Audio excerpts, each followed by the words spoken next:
और इसको लेकर बड़ी खबर यह है कि कल भी सुप्रीम कोर्ट में सुनवाई जारी रहेगी। कपिल सिब्बल ने अंतरिम आदेश की मांग की थी और ऐसे में अब कल भी सुप्रीम कोर्ट में हियरिंग जारी रहेगी।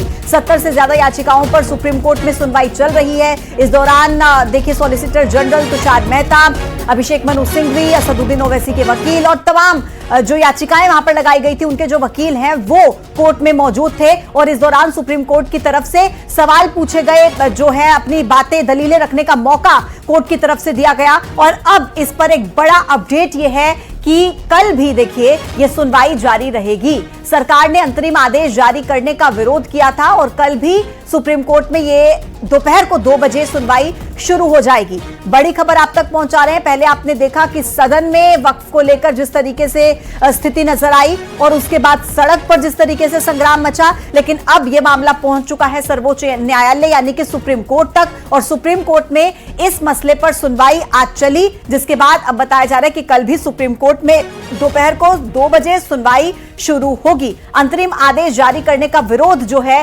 वो किया गया था, लेकिन दूसरी तरफ देखिए जो कपिल सिब्बल है उन्होंने अंतरिम आदेश की मांग यहां पर की थी।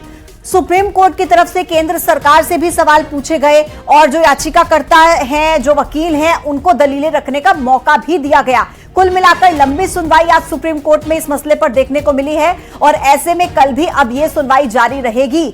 जो विपक्ष है वो लगातार ये कह रहे हैं कि भाई हमें इंसाफ दीजिए। सीजेआई की तरफ से कहा गया, क्या कहा गया देखिए, तुषार मेहता कहते हैं कि जेपीसी द्वारा विचार विमर्श के बाद ही ये कानून बनाया गया है।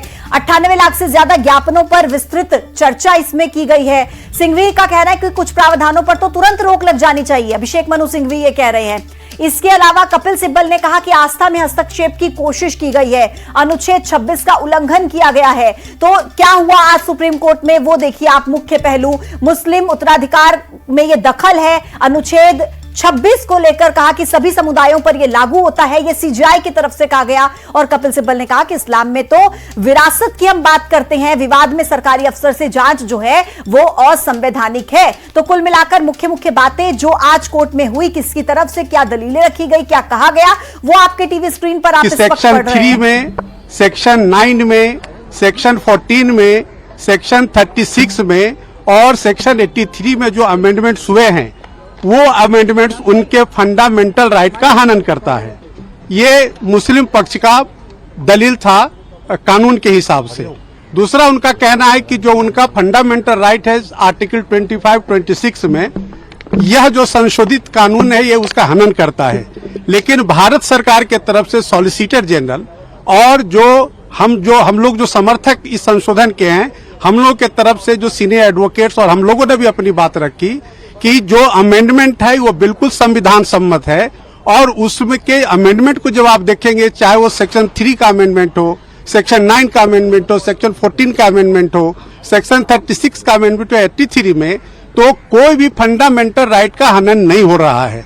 माननीय बेंच भी अपने ऑब्जर्वेशन में कहा कि हाँ जो बहुत सारे अमेंडमेंट्स हैं वह ऐसा प्रतीत होता है कि संविधान के अनुसार है, लेकिन उनका जो यूजर का जो डेफिनेशन है उस पर कोर्ट कुछ क्लैरिफिकेशन चाह रही थी।